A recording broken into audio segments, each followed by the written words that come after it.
option to be considered. It's a command to be obeyed. Did you get that? The Great Commission is not an option to be considered. It's a command to be obeyed. And Hudson Taylor tells the story about going out to China. And in those days, of course, you went out by boat. And as he was on the boat, he met a Chinese man who had been in England by the name of Peter. And as they were talking, he learned that this man, Peter, was not converted, never come to Christ. And so Hudson Taylor felt impressed by the Spirit to tell this Peter the story of the cross and salvation. Peter was deeply moved by it, but he tended to be depressed. And sometime after that, Peter was standing by the rail of the boat and he leaped overboard. And Hudson Taylor saw him going down under the water. This man wanted to commit suicide.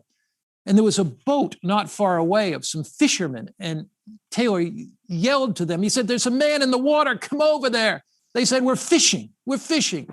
We got to catch our fish." Taylor said, "Look, I'll pay you." They said, "How much money are you going to pay us?" They said, $5. Taylor said, $5. They said, "That's not enough. We need more money." He said, "Look, all I have is $14 and I'll give it to you." They came over, dropped their net, but it was too late. They pulled up that man's body and it was dead. And Hudson Taylor wrote about this story and he said, whose responsibility was it that that man died? Whose responsibility? And most people say, "Oh, it's the fisherman." And Hudson Taylor said, this thing so profoundly impacted me because I thought of churches in their Laodicean complacency.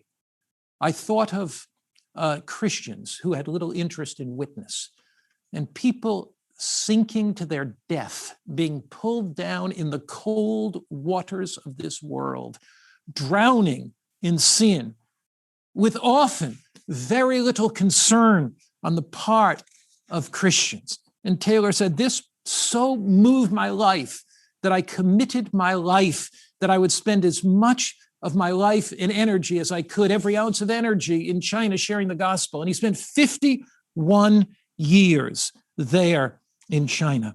While we seem secure in the comfort of our churches, Christ's heart is broken over the lost. He sees what we often do not see. Men and women lost without Christ.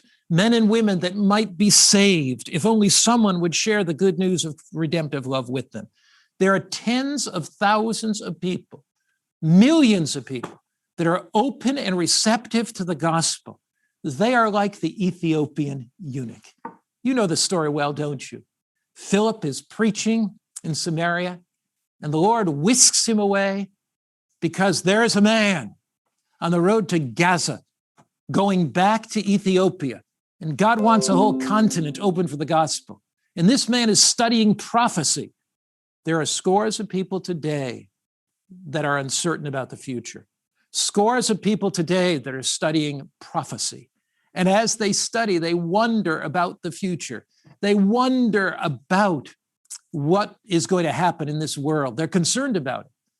This Ethiopian man was studying prophecy, Isaiah 53. And Philip came up to him and said, "Did you understand what you're reading?" The man said, "No, I don't understand. I don't understand the prophetic word of God." He was reading about Christ who came the first time. And many are studying the prophecies and they want to understand what about Christ coming the second time. And Philip explained it to him. And this man says, "What hinders me from being baptized?" He was ready. His heart was open. He had been studying the prophecy. He had been up to Jerusalem to worship.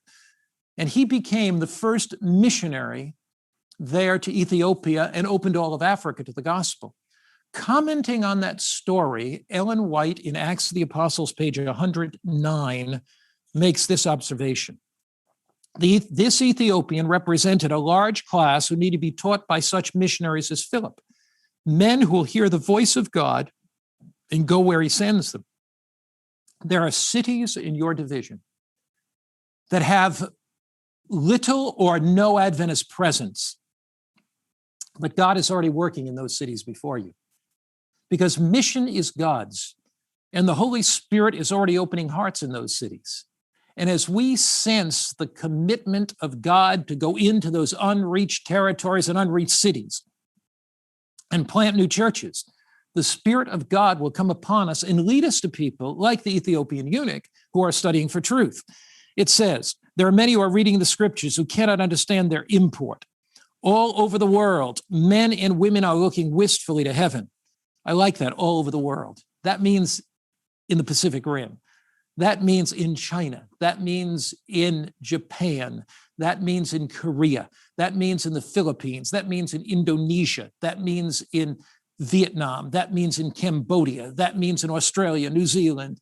And it means in Papua New Guinea. It means in the islands. And it means in all the nations that I've forgotten, you see. Notice, all over the world, men and women are looking wistfully to heaven. Prayers and tears and inquiries go up from souls longing for light, for grace, for the Holy Spirit. Now, this next sentence is critical. Many are on the verge of the kingdom, waiting only to be gathered in. Did you catch the significance of that? The Holy Spirit has already prepared people in your territories for the reception of the gospel. Just as the Ethiopian was studying Isaiah 53, people all over the world are studying prophecies about the second coming of Christ. In some areas, God is giving them visions and dreams about his soon return. That's particularly true in the Middle East. It's certainly true in many of our countries. In the divine drama of destiny, God providentially leads us to people who are asking these questions about eternity, questions about his second coming. If we are in tune with the Spirit's working, he will give us amazing insights on how to reach others. You can be a powerful witness for Christ. He will do for you exceedingly abundantly what you could ever ask or think. God does not necessarily call the qualified. He qualifies those whom he calls. He's not necessarily looking at our ability. He's looking at our availability. He's not necessarily looking for those who believe they're knowledgeable. He's looking for people who know they don't know, so they depend totally, absolutely, completely on him. I think of the opening of the gospel in India with William Carey. William Carey was a young man just in his 20s, and he stood up one day in a little church in England, Muton, England, and he said, "But wait, we seem to be content here. What about those that are lost?" He said, "God has given me a burden for India." And one of the older elders of the church stood up and said, "Sit down, young man, and respect the opinions of your elders. If the Lord wants to convert the heathen in India, he'll do it without your help." William Carey never lost his burden for India. To make a little money, he started a shoe cobbling shop in London. In that shoe cobbling shop, he fixed like the soles of people's shoes because he had a burden for the souls of their lives. He put a map up on the wall of his shoe cobbling shop, and he said, "I cobble shoes to pay expenses, but soul winning is my life. Soul winning is my business." He never gave up his conviction that God had called him to India. He had a burning passion in his heart to reach a lost world and share with them the love of Christ and the truths of the Scripture. And God opened the doors of that for that young man in India. And in 1792, he sailed to India, and he gave his life to service to thousands who were won for Christ and his kingdom all through Asia. William Carey's motto was this: attempt great things for God and expect great things from God. Attempt great things for God. Expect great things from God. That became the motto of missionaries all over the world. God blesses not our doubts, not our fears, not our anxieties, but he blesses our vision. He blesses our plan. When a conference committee, when a union committee, when a division committee focuses on a particular city or an unreached area and dedicates resources to that, financial resources, personnel resources, when they inspire a new vision, God blesses that vision. Doors are open to the gospel. Hearts are reached. Cities are impacted with the gospel of Christ. How do I know that? Because within the promise of Matthew chapter 28, there is tucked away the promise of power. God never asks us to do something without giving us the power to accomplish what he has asked us to do. Matthew, the 28th chapter. And just Jesus has said, go. He doesn't say wait and make disciples of all nations. It's interesting that expression, all nations, is ta ethna. It's not all nations as a corporate whole, but it is every village, every community, every city, every street, every house. But notice what Jesus says there. He says, all authority has been given to me in heaven and in earth. All authority. Now, the word authority there is an interesting word. It's exousia. That word exousia means all authority, but it's all power. It's a word that has to do with triumph. It's a unique word in the Bible. It means triumph. When Christ died on the cross, he triumphed over the principalities and powers of hell. So he sends us out with his authority. He sends us out in his strength. We don't go in our feebleness, we go in his might. We go not in our weakness, but in his strength. We go not in our ignorance, but in his wisdom. And so Jesus says all authority. Now, it's interesting. How do you know what a word means in the Bible? Well, there's a number of ways you can know. You can look up the original derivative of the word. New Testament, it's Greek language. Authority, exousia, as we've said, means power, triumph over the principalities and powers of hell. But you also can see how that word is used in other places of the Bible to get kind of a fuller meaning of it. Let's go to Matthew chapter 10 and verse 1. Jesus is speaking to his disciples, and it says, when he had called his 12 disciples to him, he gave them power over unclean spirits to cast them out and to heal all kinds of sickness and all kinds of disease. Now, you see that word power there? That's the exact same word translated authority in Matthew chapter 28, verse 19 and 20. So Jesus is saying, as you go out and witness for me, you don't go in your own strength, but you go in the power of heaven. You go with the authority of Jesus Christ. And when you go in Christ's authority to witness for me, success is absolutely guaranteed. The only failure is the failure not to do. The only failure is when we do not follow Christ's instructions and go out. But if we go out and plant the seeds of truth, he has promised that his word would never come back to us void. And in eternity, when we walk down those streets of gold, in the fellowship of Christ and the angels, we will meet people who we had no idea were in heaven, but are there because of our influence. Success is guaranteed. One of the most encouraging statements that I have read in my evangelism over the last 50 some odd years is found in Desire of Ages, page 811. And often I would be in major cities, the cities of Europe, the cities of Asia, the cities of Eastern Europe, and in those days, what they called behind the Iron Curtain. We would be in the cities of America. And here in these great cities, at times our crowds were very large, but at times they were small, frankly. And at times I wondered, God, is this meeting going to be successful? And again, I would come to Desire of Ages, page 811. Let me read it to you. Christ gave his disciples their commission. He made full provision for the prosecution of the work and took upon himself the responsibility for success. So long as they obeyed his word and worked in connection with him, they could not fail. So success, we don't have to carry the burden of success on our shoulders. That's not something God asks us to do. We can trust in him and know that as we work in connection with him, we will not fail. He bears the burden of success. Our responsibility is to go out, give out literature, hold a Bible study, hold a small group, hold an evangelistic meeting, conduct multifaceted health programs. Our responsibility is to go. His responsibility is to provide the strength, the power, the authority. He has defeated Satan, and in his name, our work will be a success. When we are faithful to his command and step out in faith to share Jesus' love with others, he supplies the power. We go in his strength, not ours. We go in his authority, not ours. He provides us with wisdom, with strength, with courage. He's triumphed over the forces of evil, and no situation is too difficult for Jesus.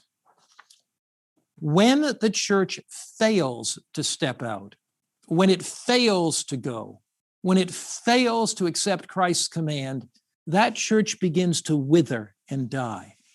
Every church is just one generation away from extinction. The church that fails to accept its evangelistic mandate of Christ puts the noose around its own neck and strangles its spiritual life, and that is the kiss of death. The Seventh-day Adventist Church, from its earliest inception, has rapidly grown because it's been an evangelistic movement.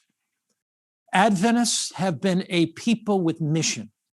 We believe that God has raised up this movement as a divine movement of destiny to proclaim his last day mission to the world.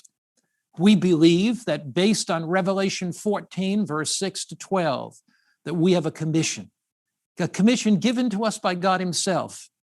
John wrote Revelation 14:6, there on the island of Patmos, as he was exiled, and I saw another angel flying in the middle of heaven, having the everlasting gospel to preach to them that dwell on the earth, to every nation, kindred, tongue, and people, saying with a loud voice, fear or respect or honor or obey God.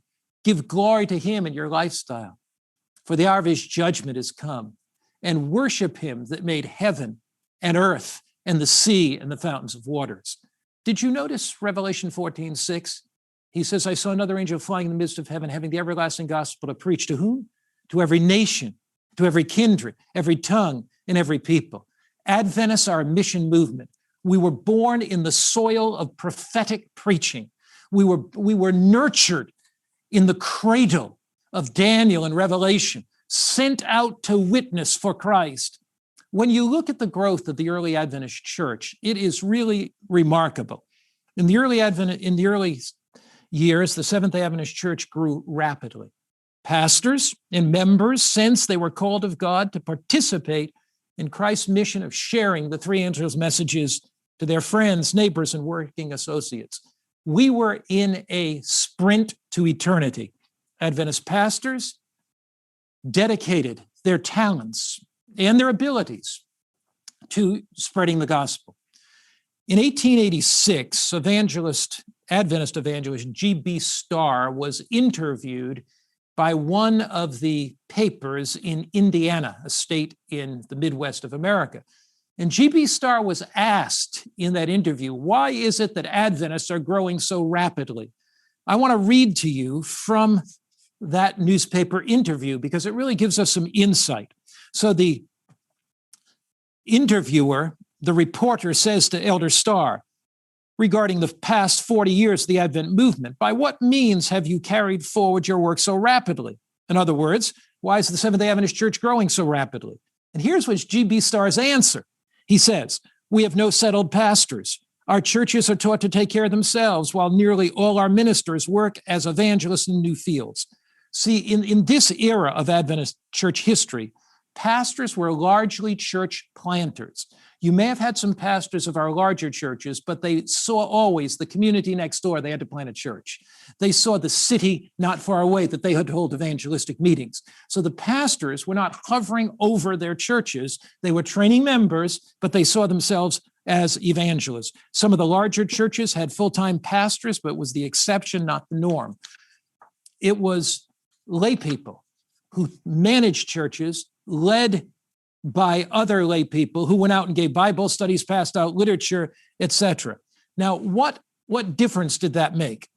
In 30 years, from 1870 to 1900, the church grew in membership by 430%, with a ratio of one new church planted each year for every 3 to 4 full-time paid gospel ministers.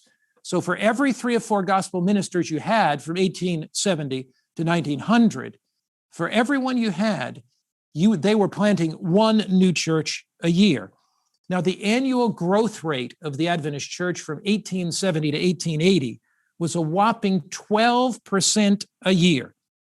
Now, by 1900, organizational concerns had swallowed up soul-winning zeal.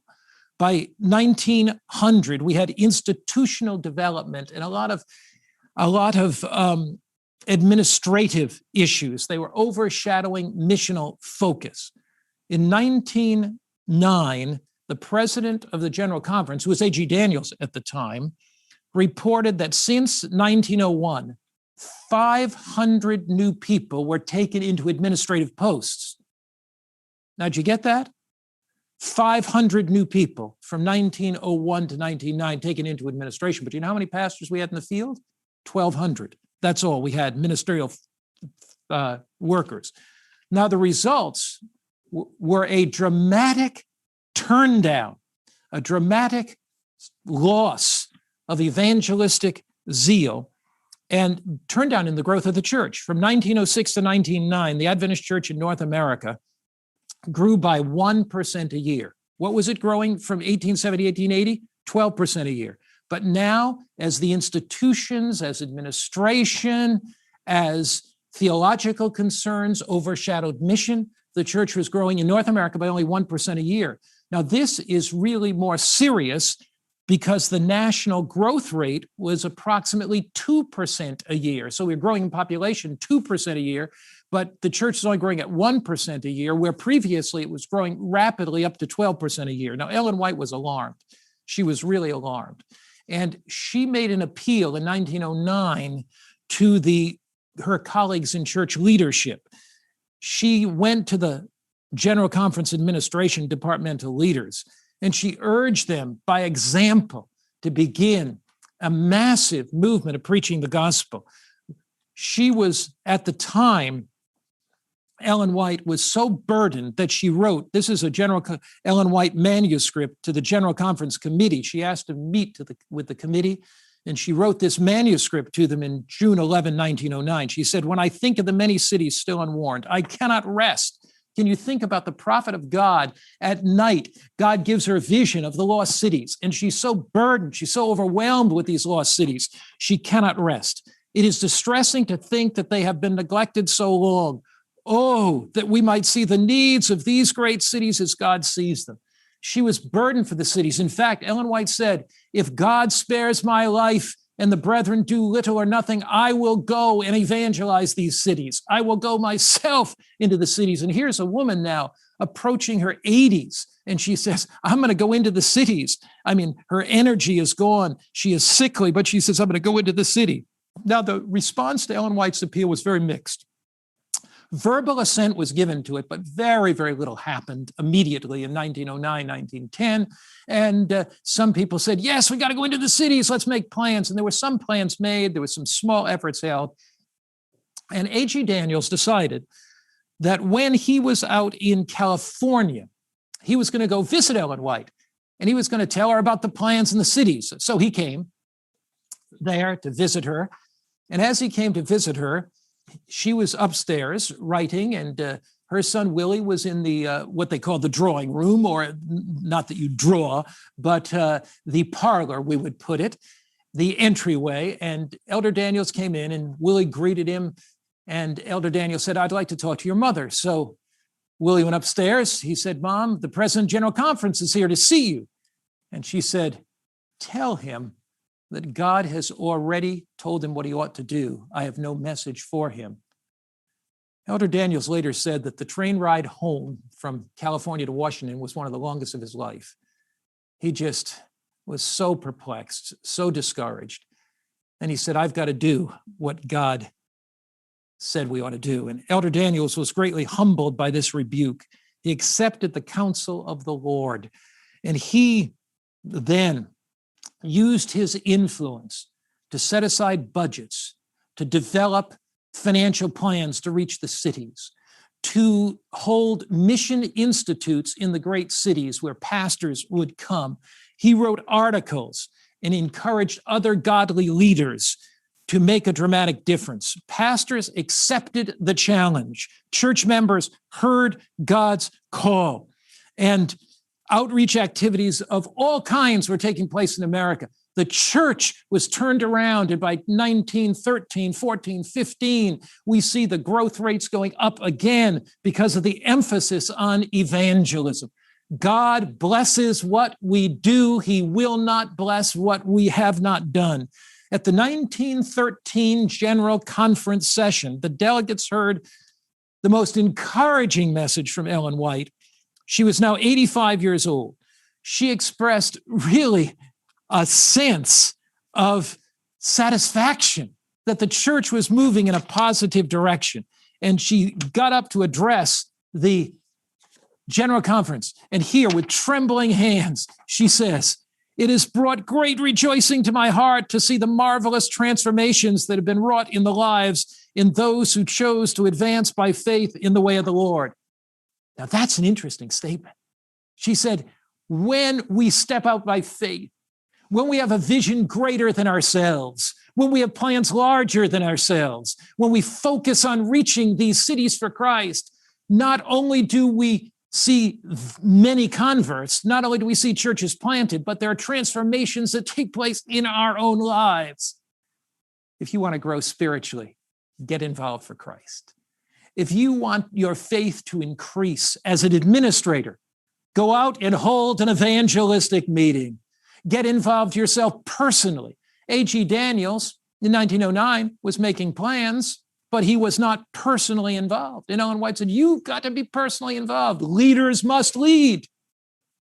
Get involved in some evangelistic project for Jesus. Hold a small group in your home. Hold some seminar in your local church. Go into some city for a period of time and hold some evangelistic meeting for Jesus. Place evangelism on the top of your conference committee agenda. Place soul winning on the top of your union committee agenda. Place soul winning on the top of your division meeting agenda. And watch how God revitalizes that group.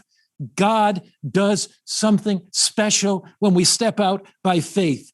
This statement of Ellen White, where she says, it's brought great rejoicing to my heart to see the marvelous transformations that have been wrought in the lives of some who chose to advance by faith in the way of the Lord, is really insightful.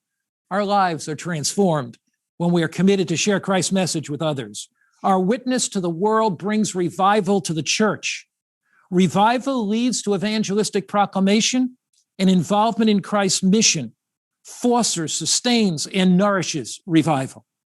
At a crucial time in the history of the Seventh Adventist Church, God sent messages through his prophet to refocus our vision. As the result, the church made a dramatic about-face. God honored the commitment, and the church grew rapidly in the ensuing years. Adventism at its heart is a mission movement. We're a witnessing community. We've been raised up by God to take the gospel to every nation, kindred, tongue, and people. We have a mission mandate that echoes down through the centuries. Matthew 24, verse 14, this gospel of the kingdom shall be preached in all the world as a witness, and then the end shall come. What is it that delays the coming of Christ? There are really two things. Jesus is not waiting for more earthquakes or wars or famines or pestilences.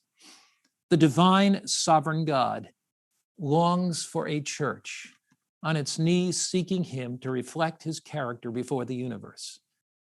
And as on our knees we seek him, he will pour out his Holy Spirit so that his work can be finished on earth. You know, I can liken it this way. You can only make so much progress if you put one leg out this far. Then what do you have to do? You need to put another leg out what? This far. So there are two legs. One is the leg of spiritual revival, and the other is the leg of witness. The more we pray and study the word and revival takes place in our hearts, the more we're going to desire to witness. And the more we desire to witness, the more we're going to experience revival. And so what is Jesus waiting for? A people that are totally, absolutely committed to him. A people that want to get out of this world more than they want to stay in this world.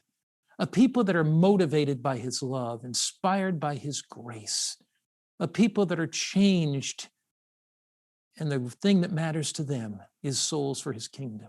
And when God has a people like that, we will find that God's promise here in Great Controversy, page 670, will be fulfilled. Listen, servants of God with their faces lighted up and shining with holy consecration will hasten from place to place to proclaim the message from heaven. By thousands of voices all over the earth, the warning will be given. By thousands of voices all over the earth. The power of Christ is greater than the power of the evil one. The love of Christ is stronger motivation than the world's cheap allurements. The appeal of the eternal is greater than the appeal of the transitory pleasures of this life. In the blazing light of eternity, Christ invites us to change our priorities. What matters most to Jesus? What matters most to Jesus are souls won for his kingdom. Will you commit your life to soul winning ministry? Will you commit your life to witnessing for Christ? Will you, in your division, get out a map and circle those cities that don't have an Adventist presence and pour resources, financial resources, personnel resources into those cities to see a light for God?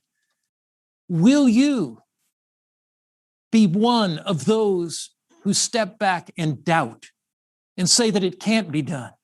Or will you, with spirit-enlightened vision, make broad plans for Christ, make wide plans for Christ, make a decision that you will be a leader that makes a difference?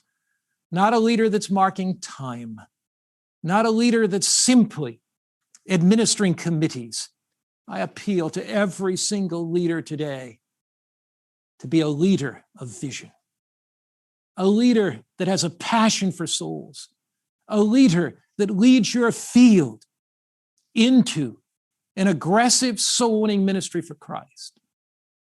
And as I know many lay people are listening as well, God has called you not simply to sit in the pew. God has called you not simply to mark time. God has called you to be a witness for him. We will not grow spiritually unless we're actively involved in service. Ellen White in Acts of the Apostles 105 says, strength to resist evil is best gained through aggressive service. If you want to grow spiritually as a layperson, get involved in witnessing. If you want to stretch your faith, get involved in witnessing. If you want to draw closer to Christ, get involved in witnessing.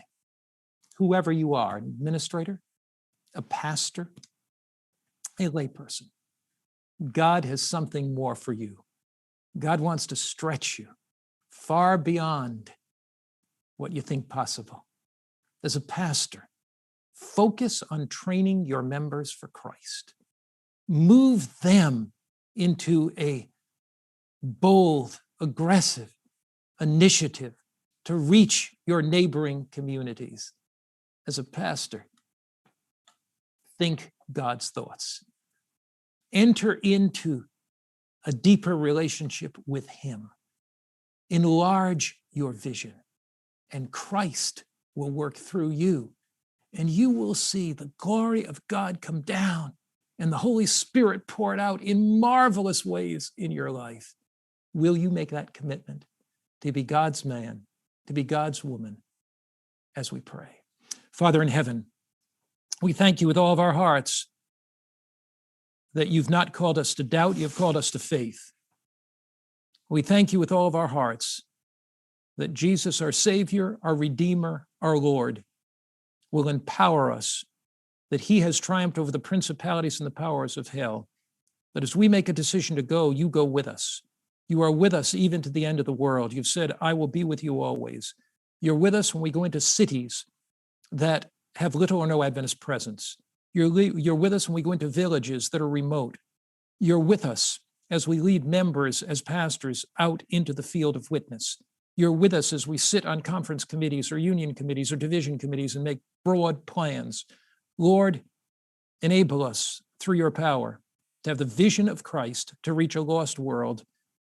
And may we walk with you from here to eternity with that passion in our hearts to share your love with others. In Christ's name, amen.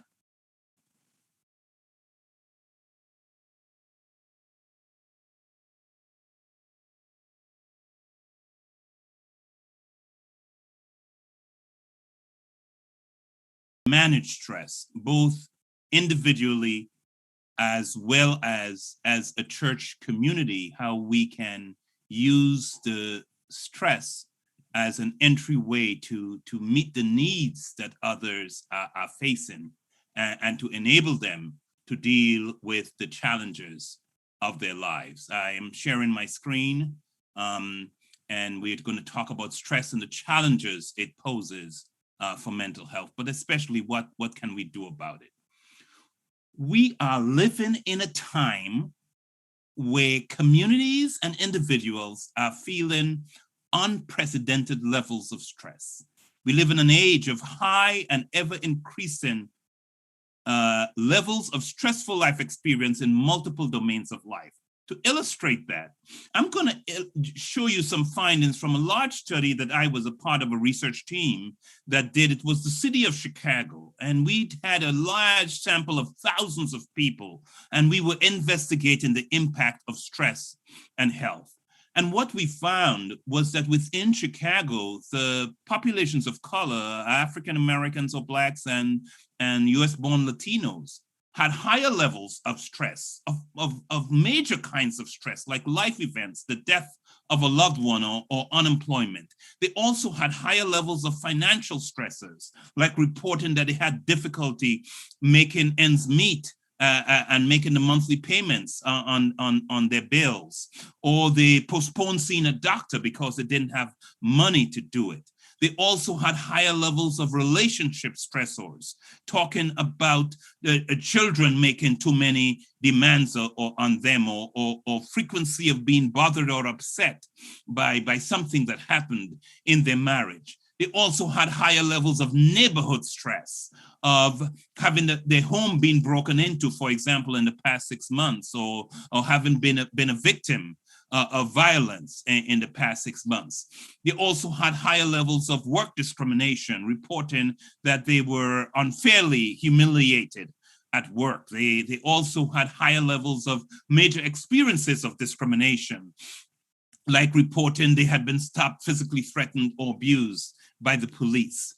They also had higher levels of everyday discrimination, just little indignities. So we saw on so many domains of life, they had higher levels of stress. And this is what we found about the relationship between stress and health. What is shown here is the number of domains we counted up, whether they were high on one domain of stress, 2, 3, 4, 5 or more. And this is for poor self-rated health, their rating of their overall health, but especially focused on depressive symptoms. The more domains of stress they were high on, the higher their levels of depressive symptoms. So it is what we call a dose-response relationship between the more stressful experiences they have, the more likely they were to be high on levels of depressive symptoms. And as we think of the unprecedented levels of stress, and we're going to talk about COVID-19 and the stress related to it, there has been attention, starting in the US, but globally, on the stress of racial injustice. And we live in a time of great incivility and bias and unfair treatment and discrimination. And that experience is also a source of stress. So here is national data from the United States, from the American Psychological Association, showing the percentage of men of different racial groups who reported that they were unfairly stopped, searched, questioned, physically threatened, or abused by the police. And it's almost 40% of Black males compared to 25% of Hispanic males, 15% of white males, and 9% of Asian males reported that they have had an experience like that at some point in their life. But then they also experience everyday discrimination. This is a scale I developed that is widely used globally to assess the impact of discrimination. It captures day-to-day indignities, like being treated with less courtesy and respect than others, receiving poorer service than others in restaurants or stores, people acting as if they think you are not smart, or if they are afraid of you, or they think you are dishonest, or they feel acting as if they are better than you are. These little indignities. And what the American Psychological Association found as they used this scale in a national study, that 1 in 3 adults who were American Indian, Native Americans, reported that they have an experience like that almost every day or at least once a week. Almost 1 in 4 Black people said they had had an experience like that, and about 1 in 5 Hispanics reported that they had had an experience like that, and 11% of whites and Asians also reported they had had an experience like that almost every day or at least once a week. So across various racial ethnic groups, we see the experience of discrimination is in fact very common. Chester Pierce was an African-American psychiatrist at Harvard University. He's now passed away, but he wrote back in 1970, focusing on the Black experience of discrimination in the United States. And he said that these assaults, these little indignities, they are assaults on Black dignity and hope. They are incessant and cumulative. Any single one may not be that gross or important, but in fact, they add up. And he called them microaggressions. And what research finds is that these microaggressions have pervasive negative effects on health. I mentioned there are many measures of discrimination, but just these little indignities, the everyday discrimination scale, I'm going to summarize what has been found in over 400 studies conducted by researchers around the world using the everyday discrimination scale.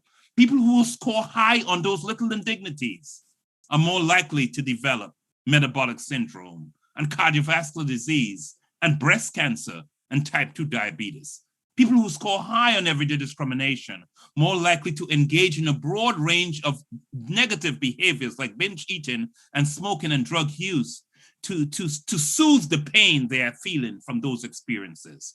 People who are high on everyday discrimination, more likely to score high on measures of subclinical disease like coronary artery calcification or the thickening of the arteries, or visceral fat or heart rate variation or AFib, more likely to report high blood pressure, more likely to report poor problems with sleep, duration and quality, more likely to report inflammation and cortisol and telomere length. So we're looking at biological dysregulation across multiple physiological systems, is allostatic load, more likely to be obese, more likely to report engaging with the healthcare system and provider and following through on recommendations, and more likely to report DSM disorders, mental disorders, as well as lower levels of well-being and higher levels of emotional distress. So this just gives you a sense of the broad range of negative effects that exist just from the little ways in which the little incivilities with which we treat each other sometimes on a day-to-day basis. And then we are in a time, at least in the United States, of increasing hate of Asian Americans in this country. And this is a report from one website that is keeping track. And it's not all of the incidents that occur, but it's the incidents that persons report to that website. And in the last year, there have been almost 4,000 incidents. Verbal harassment being very common, being shunned, deliberate avoidance, physical assault being common. I have one of my students, Asian American, walking on the streets of Boston, and a man walked up to her and slapped her in the face and said, "Why don't you go back to our country?" She was born in Canada. Civil rights violations and online harassment. The harassment of Asian Americans in this time is one of the things that happens. And this researcher who has developed this website, he reflecting on the data he's collected, he said Asian Americans are more concerned about other Americans' hate than they are of a pandemic that has killed 500,000 people. That's the stress we are talking about that people are under. And then there are hidden ways in which these stressors linked to race and racism adversely affect health. In one study that I was involved in, we found among young people aged 14 to 18, middle and high school students, that discrimination that they experience online, in online contexts and social media, led to increased levels of depression and anxiety symptoms. And another study reported just published in 2019 showed among Latinx and Black youth, 11 to 19 years old, they report that viewing the images of someone of their racial group being beaten, arrested, detained, or being shot by the police led to higher levels of PTSD symptoms and depressive symptoms. So the mental health of the young people are being affected by those things they see online and the injustice they see happening to someone from their group. And that injustice that happens is a real problem for mothers in this country, in the United States. One study found that over 70% of Black mothers said they were very concerned that their children might be harmed by the police. And another recent study, just published a few weeks ago, found that almost 1 in 4 urban youth in the United States, in this study of over 3,000 mothers and their children, have been stopped by the police by the age of 15. And mothers of youth stopped by the police are more than twice as likely to report depression-related and anxiety-related sleep difficulties. We are talking about stress and the multiple domains of stress. Another study which I conducted with other colleagues, we linked every police shooting of individuals over a 3-year window and looked at the mental health of the population in every state in the United States using data from the Centers for Disease Control. And we found that every police shooting of an unarmed Black person led to worse mental health, not just for the family, not just for the friends, not just for the neighbors, but for all Black people in that state for the next 3 months. We are talking about stress and the effects that stress has on health. And one young man who spoke recently at my school talked about the fact, a high school student, that there is so much stress and so much crime and so much violence in his neighborhood. He says he feels as if he is living in a cemetery. It feels that there's no place to turn for safety. It feels, he said, like his death is already written on the sidewalks. He fears that he will be just another news story, another body bagged, another statistic. That's the stress that young people are facing. And this stress and this loss of life earlier in life leads to disproportionate loss of social support in communities of color. Black children, 3 times as likely to lose a mother by age 10. Black adults, twice as likely to lose a child by age 30 and a spouse by age 60. The loss of social support, a powerful resource in dealing with stress, is something they struggle with. All of these point us to opportunities for ministry. Churches and church members, we can make a decision deliberately and intentionally to spur compassion, to educate about social justice, to engender empathy, to initiate and sustain living demonstrations that model the love of God. Ministry of Healing tells us that truth that is not lived, that is not imparted, loses its life-giving power, its healing virtue. God has blessed us with his love. We can use his love to minister to the needs of others. And we can receive a blessing as we share God's love with others. That's what the Bible tells us. Jesus said, the new commandment he's given to us, that we love one another, and not only that we love others, but we love others as he has loved us. In fact, the spirit of prophecy tells us, thinking about the indignities of everyday discrimination, that even our facial expressions matters. Every soul is surrounded by an atmosphere. It may be charged with the life-giving power of faith and courage and hope, and sweet with the fragrance of love, or it may be heavy and chill with the gloom of discontent and selfishness, or poisonous with the deadly taint of cherished sin.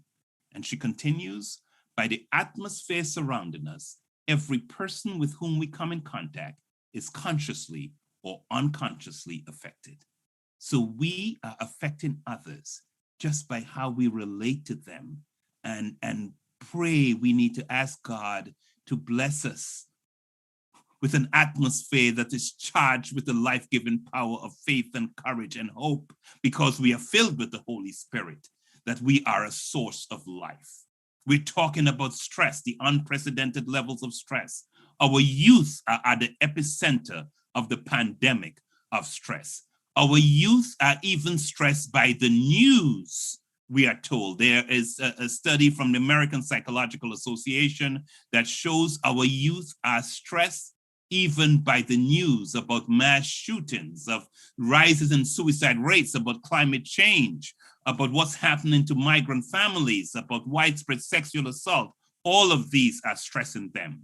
And what they found in this study, that the youngest Americans, what they call the Generation Z, those aged 15 to 20, show the lowest level of reporting that they are in good or excellent mental health.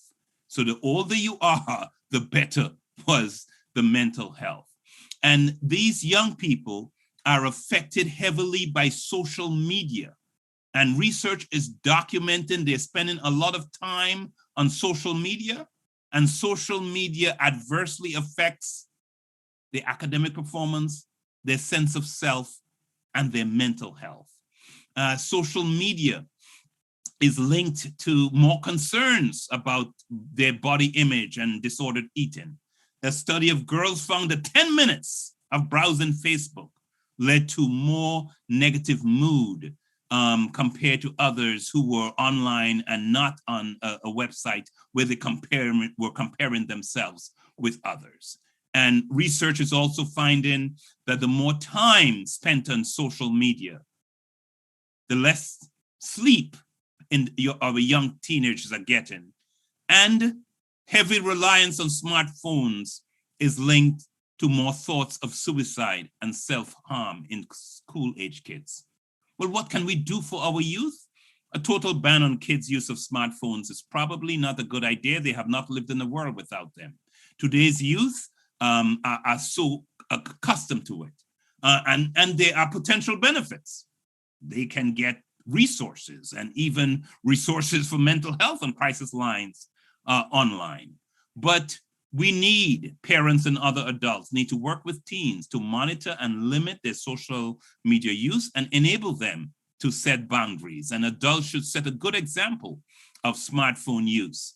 And the good news is that more than half of teenagers in the US feel that they are spending too much time on their smartphone. That's an opening wedge to reach out to them and help them. And all of this stress for young people suggests there are ominous storm clouds in terms of their mental health. There is disturbing evidence of high and increasing levels of mental health problem. There was a study done in the United States looking at suicide among elementary school children aged 5 to 11 between 1993 and 2012. And what they found was large increases in suicide for Black children.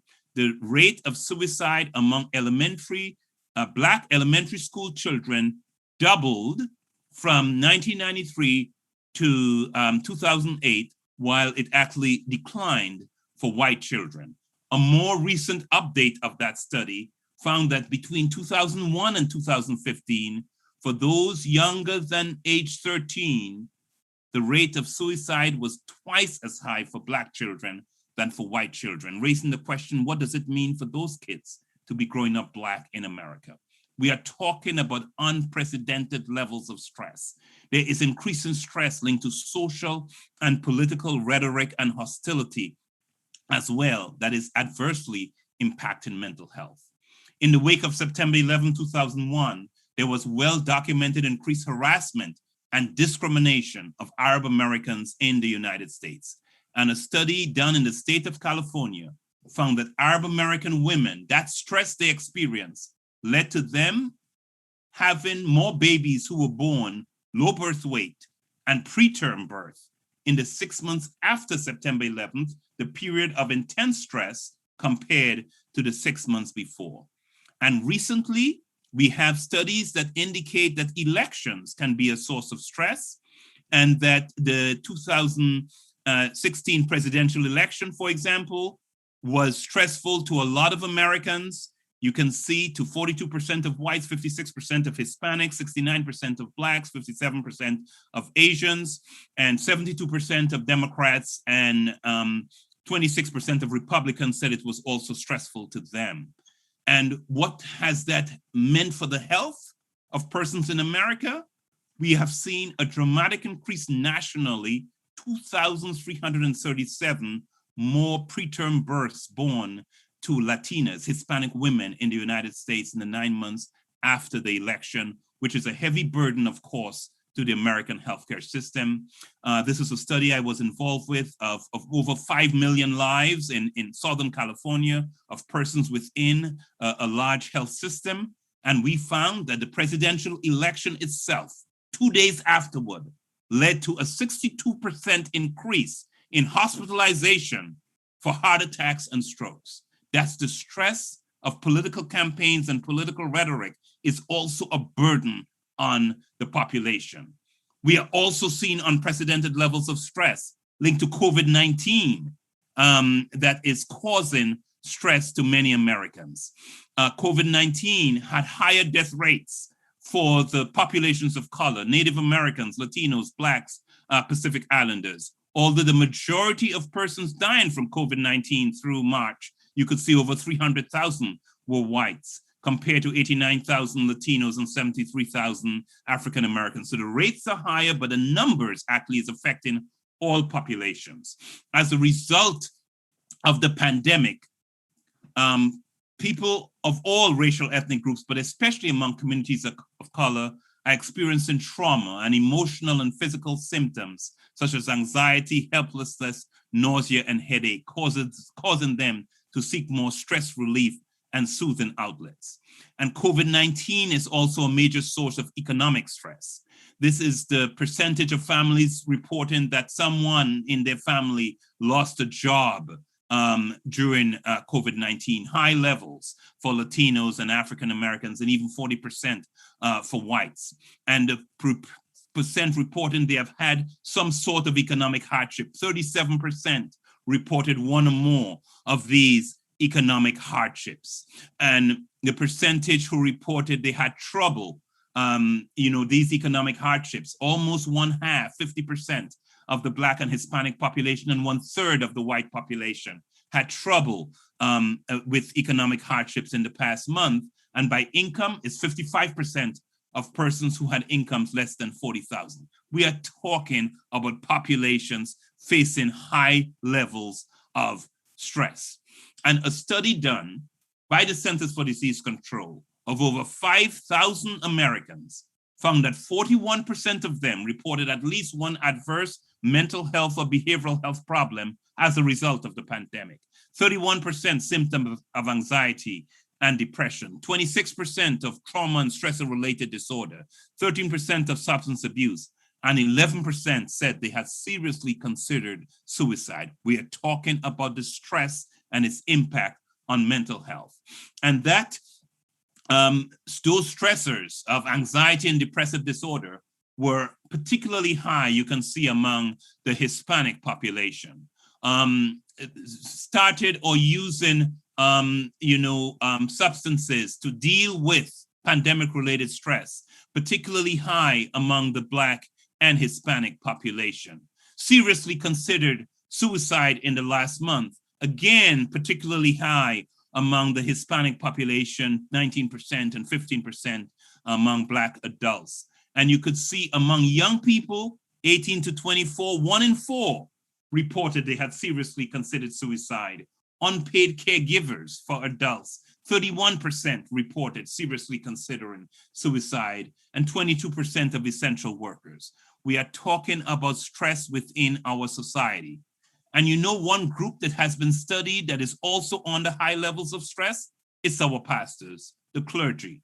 They have faced disruptions in their life, in their work, in their health, in their habits, in economic stability, in social ties. Ministers are inundated with calls and messages because of the stress their congregations are experiencing, and seminary did not train them to deal with the stress of this pandemic. And a study of pastors found that many clergy were worried about finances, about technology challenges, about doing pastoral work remotely, about members' lack of access to technology. And luckily, there are good recommendations for pastors. Prioritize maintaining work-life balance.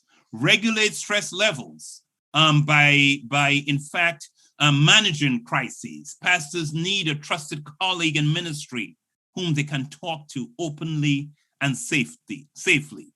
Another suggestion for pastors, which is good for all of us, is to cultivate an attitude of gratitude, being thankful to God, praising him for each new day is associated with less fatigue, with better mood, with better mental health, with better sleep. Other recommendations for pastors is to get regular exercise, and that's good for all of us. It reduces stress and reduces the risk of emotional exhaustion. And one recommendation given for the pastors as well is that they get a 3-month sabbatical every 7 years from ministry, a time which they can deepen their ties to their family and retool their focus in ministry. Pastors should also have easy access to mental health service, as should all of us. Pastors should also cultivate hope, and all of us need to cultivate hope in God, in his word, in his mercy, and in the second coming. And a spirit of hopefulness reduces the negative effects of stress. So again, a number of strategies that we can apply. What else is available to help us to improve mental health? Help is available and makes a difference. That's the good news. I want to tell you, while there's no vaccine for mental health problems, there's a lot that we can do. The Bible gives us many clues. Come ye apart and rest a while, taking a break. Even Jesus saw the need to take a break, and that's why he gave us the Sabbath. And let's not make the Sabbath a day of work. 6 days we should labor, which means 6 days we should get exercise. But remember the Sabbath day and maximize the benefits of the Sabbath as a time to rest. Casting all of our cares upon him because we have the assurance he cares for us. He gives his beloved sleep. High quality sleep, research says, is another strategy that helps us cope with stress. And then never forgetting that we are not alone, but we have our God who is our shepherd to help us. We need not want. Research is finding that one of those factors that powerfully builds resilience, helps us cope with stress, is at least one stable, committed relationship with someone else. That is powerful for young people. A stable, committed relationship. The power of social relationships. And that's why God has put us together as a community of faith, that we would be a source of support to others. We need to build individual and community resources and resilience factors. Here is a powerful study that found that teenagers who experience discrimination at age 16, 17, and 18, by age 20, they had higher levels of stress hormones, cortisol, epinephrine, norepinephrine, higher levels of systolic blood pressure, higher levels of inflammation, higher levels of weight. However, the relationship between the stress of discrimination and their health was completely broken if they had high quality social relationships with their parents, teachers, and friends. The power of social ties. Here is a national study in the United States looking at Black Americans that found if they had experiences of stress of discrimination, but they attended religious services frequently, they sought God in their life for guidance and support, and they had good relationships from the members in their church, they were supported. Those religious resources reduce the negative effects of stress. Yes, religion was a balm in Gilead in this scientific study. But I'm also saying all of the stressors that we are dealing with remind us of the opportunities to reach out and develop ministries to touch the lives of others. So for example, what do we need to do for our youth? Youth need adults in their life who they can talk to, who they can trust. Youth need to stay engaged in service for others. Let's create opportunities for them. Let's create safe places where we can hear from them and where they can talk about their feelings without being stigmatized. Just the validation of their feelings. I hear you, and we understand, and others feel sad and depressed and stressed, can affirm them, help them feel that they are not alone, point them to resources for hope. And with all of the pain and suffering in our society, more of our churches need to develop grief recovery ministries. I worked at a Battle Creek Adventist hospital, and I worked with Chaplain Larry Yeagley. I worked for health education, but he was a chaplain at the time, and he had developed an innovative grief recovery program that was offered to the community for people dealing with death and for people dealing with divorce. It was a support group that helped them navigate these stressful experiences of life. There are people hurting in our communities, and we can reach out to them. We can also reach out with expanded parenting support. So many parents are stressed, and we can help them with parenting seminars to be more effective parents and to manage the stress in their life. Another resource for dealing with stress is, in fact, forgiveness. And there are forgiveness seminars that are offered in some parts of the world by Adventist churches, helping individuals to learn that even though forgiveness is not the easy road, it is the better road, and it helps individuals deal with stress.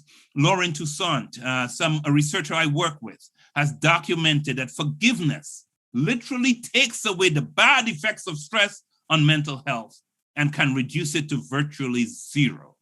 And Jesus is our example. Jesus is our example. The Word became flesh and blood and moved into our neighborhood.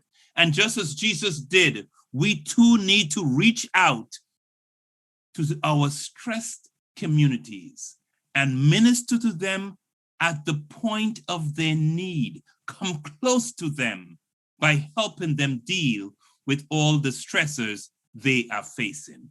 God bless you, my brothers and sisters, as we take seriously the stress of our communities are facing and use the opportunities that God has given us, use the talents He has given us, using the wisdom and knowledge that He has blessed us with to reach out and touch their lives and minister to them in powerful ways so that they can enjoy the abundant life that Jesus wants them to have.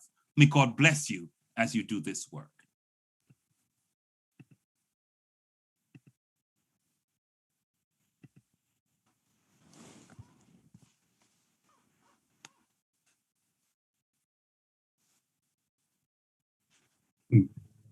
Good day to all. The privilege to have each of you on this Zoom meeting. And Dr. Williams, what a pleasure to have you present to us again and sharing the issues related to stress and so many facets which are really so problematic.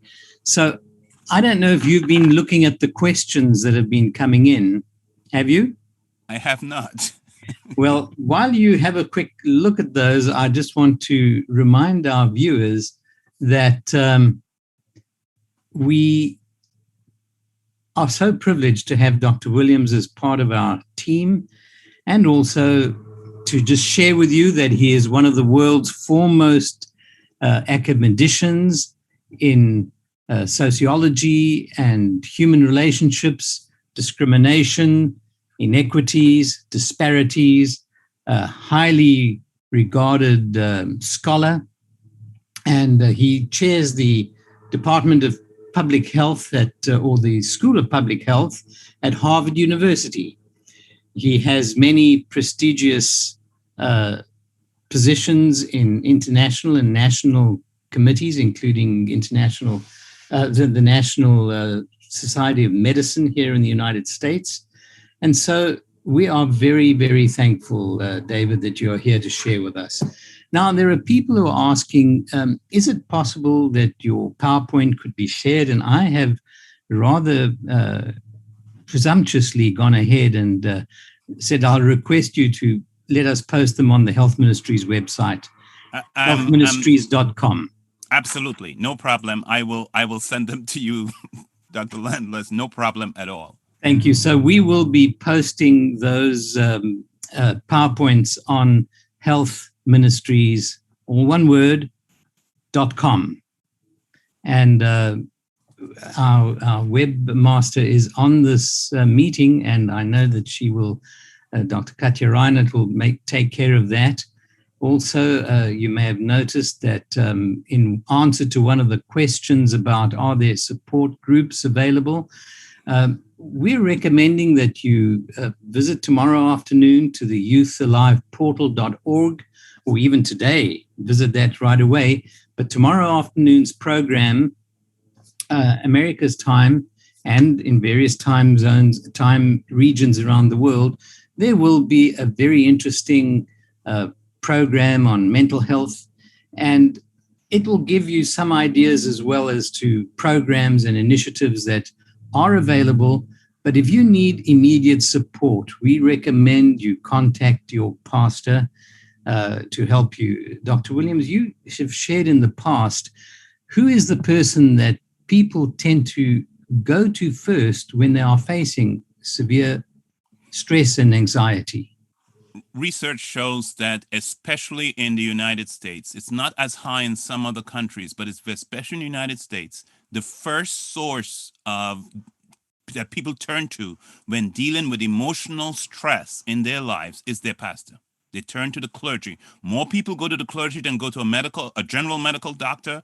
More people go to the clergy than go to a psychiatrist or psychologist. So the clergy is an important source. And one of the things we need to do is to equip our pastors so that they can fully identify those problems they can help and the support needed, but they can also identify those problems that are more serious that they need to refer to someone with more specialized training to deal with the severity of the mental health problem. But yes, people turn to their pastors, and it's not just the pastors. We all need, and I hope you got the message of supportive social relationships. That's why God created the church, so that we would be there to help and support one another. And we can make a difference. You don't need to have formal training. You need to be loving and caring and a good listener. Listen, we have 2 ears, 1 mouth. Listen twice as much as you speak. A lot of people under stress, they need to hear that someone is listening and someone cares and someone affirms the reality of the challenges they face. So listening is really important. You don't have to have the solutions. You don't have to be able to solve the problem. Sometimes, and the research finds that sometimes men in particular, more than women, feel if they hear a problem, their challenge is to solve it, come up with the answers, come up with the solutions. And really what this work requires initially, I'm not saying if there isn't advice you would provide as needed, but don't feel that you have to solve the problems you hear. You need to be there and care and listen and support. Thank you so much for sharing that. And that is so true. The being more ears than mouth, right, and listening and being there for people. Someone has asked the question, our education system places much stress on students. What are your thoughts on the use of medication to help with anxiety and stress produced in some young people as they navigate through these demands? And I really appreciate that despite and because of your tremendously strong academic background, you place tremendous sway and weight on evidence base and health interventions and health and lifestyle.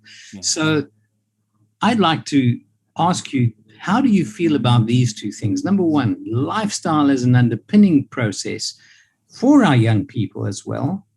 And also, is there a role for the question, for the aspect of this question, the use of medication to help in anxiety and stress? So, I mean, these are really, really good questions. I want to affirm the question from that individual who asked about the stress that education, that many of the children in school, elementary, high school, college are facing.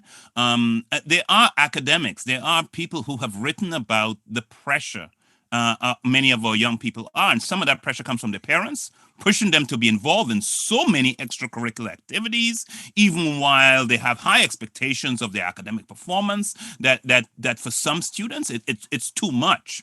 We as parents need to think of how much we push our children. And of course, as a good parent, we want them to succeed. We want them to do well. We want them to take advantage of opportunities. But there is a sense of balance that is important.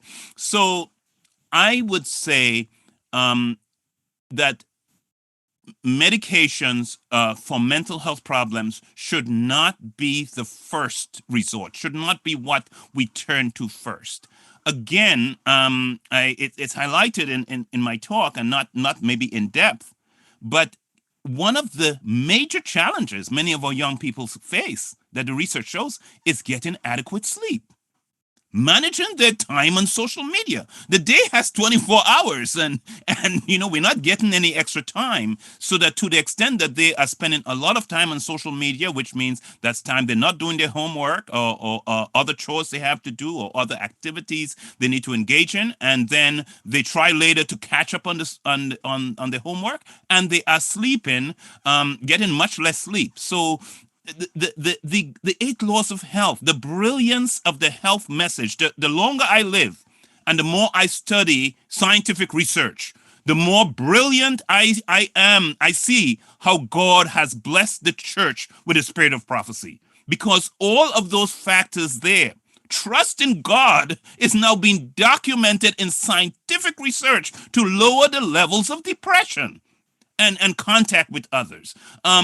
Regular exercise, eating well, and I didn't talk about that in the talk because within a short time you can't talk about everything, but there's actually some studies now that show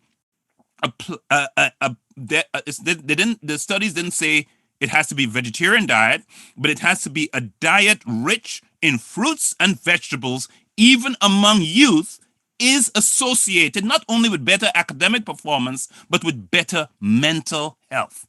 There's scientific studies that document that. So sleep, regular exercise, it's the balance of those things in our life are all powerful predictors of helping to restore our mental health, our emotional well-being.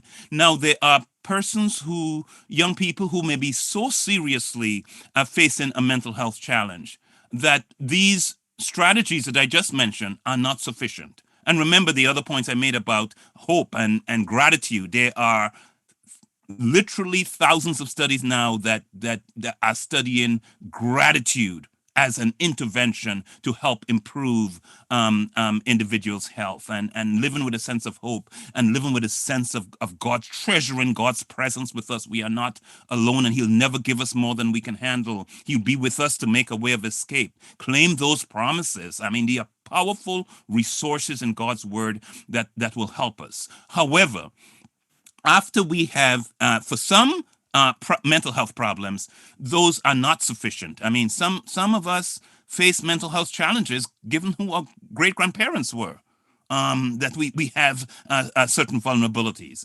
And I think medication is appropriate when we have exhausted the natural remedies that we experience. There are some clinicians, I must confess, that their knee-jerk reaction is to prescribe medication.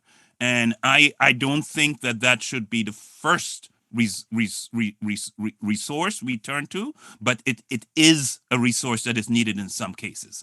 I think this is what I would suggest you do. As you think about mental health, don't think about mental health as different than other illnesses and diseases. If you have a heart problem, Dr. Landless is a cardiologist. If I had a heart problem, I will pray. I will do everything I need to do with diet and exercise. But trust me, I want to get the best cardiologist that I could find, because all of them, these are resources that God uses for me to help improve my health and address the challenges I face. And I think mental health is no different. Do the things we can. If those are not sufficient, let's reach out to the resources that God has provided.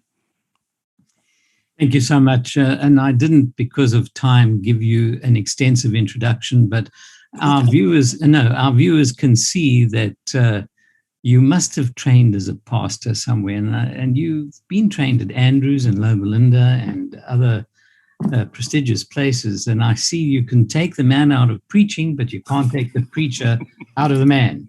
So you've preached to us, and we appreciate that. There have been two questions, and time is running so quickly. Yes, There's I so many noticed. questions, but how do you build resilience in the presence of toxic environment, of toxic relationships, ongoing abuse, marital discontent and abuse? How does one then build resilience? It's a very difficult, but a good question. I will answer the question, but I'll tell you a resource. I am affiliated with the Center on the Developing Child at Harvard University. You can Google Center on the Developing Child. It's one of the premier resources nationally with information on helping our children grow up healthy and well. And there are papers on that website on resilience and what fosters resilience. I had one of my slides was based on a report from that center. And the single most powerful predictor of resilience for children is at least one caring adult in their life who they can trust and who they can share anything with. That is the single most powerful predictor. There are psychological resources, kids who are more optimistic and kids who live with a sense of hope and gratitude. Those things matter as well. And some of the things we talk about, exercise and diet, all of those things matter. But what the research has shown, the single best predictor is having, for children growing up, is a caring adult in their life that they trust and they can share anything with.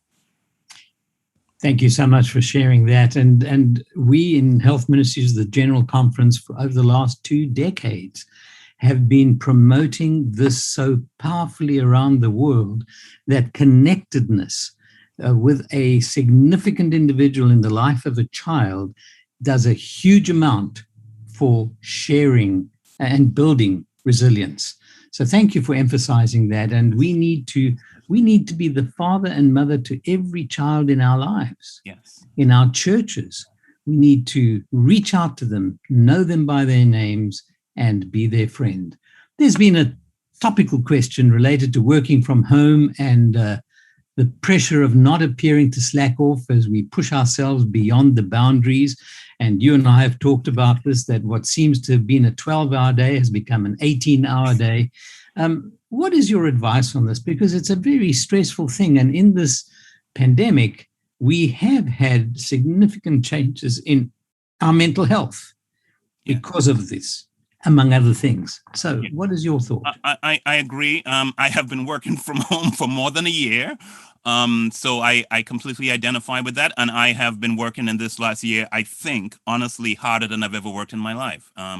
So yes, because the demands have been greater even as we work from home. So what are the things we can do? One is to plan breaks. Take breaks. I try to remember to take breaks, and my office is downstairs and I walk upstairs. Sometimes I don't need anything upstairs, but I just need to take a break and walk upstairs and drink some water and try to do that. Try to continue to get regular exercise. Importantly, try the power of relationships. Try to reach out to others.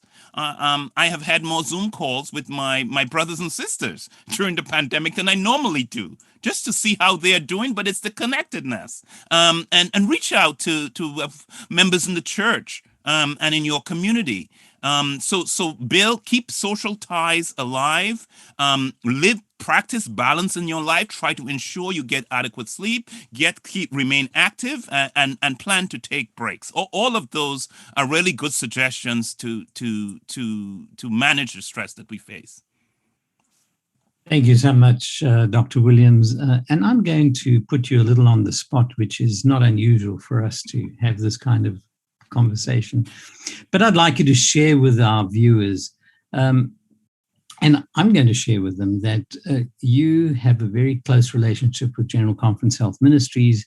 You're in fact part of our team as an honorary associate member of our team, and we are thankful for that. And thank you for the research you have done. And do you subscribe and support the materials that are on the healthministries.com website? Absolutely. And I think there are many mental health resources on the website. I have spoken not just in churches across the United States, but even outside of the United States. And Dr. Landless, and I tell them about the pornography resource. There's a website with a dynamic, outstanding program. I've referred it to many people locally, and they've come back and said, Brother Williams, thank you so much. This has been such a powerful blessing, such a resource, not just for the addiction of pornography, but any other addiction. That's one young man told me, any other addiction you face, this resource will help you. And I have been struck by so few know about that resource, and you're developing a resource to help individuals cope with depression. And you mentioned Youth Alive and other resources like that, the program tomorrow. Yes, the General Conference Health Ministries website is a wonderful resource that we can use to help ourselves. But remember, every blessing that we get from God, we are in debt to share them with others and to enrich the lives of others. Amen. And that also improves health, by the way, mental health. Volunteering for others helps to improve mental health as well. It absolutely does. And this is what Youth Alive is built on. Youth Alive, the program. So go to healthministries.com, resources. It'll guide you to these resources as well. But Youth Alive specifically was based and forged on the basis of relationships, connectedness, building resilience in young people, recognizing them, knowing their names, mentoring them. And, you know, if we knew the names of our young people in our churches and we called them by their names and we embraced them into our society and into our church fellowship, even when their hairstyle is a little different to, very different to mine and David's, but, let's love them unconditionally. Amen. Let's start and continue to be a caring, loving family. It's really what we are called to do. And Dr. Williams, thank you so much for sharing with us today. I'm sorry this time has rushed by, but what a blessing to have been again with you. I feel re-energized. I am blessed, and I know our viewers have been as well. Thank you for your time. Thank you. May the Lord richly bless your ministry, and we look forward to further collaboration. And Thank you're you. speaking again tomorrow afternoon. Tomorrow afternoon on implicit bias. Yes. We look forward to listening to Thank that you. too. God bless you all. All right. May the Lord God keep bless. you, and have Thank a you. blessed day and a blessed Sabbath. Thank you. Take care now. All Bye-bye. right. Bye-bye. Bye.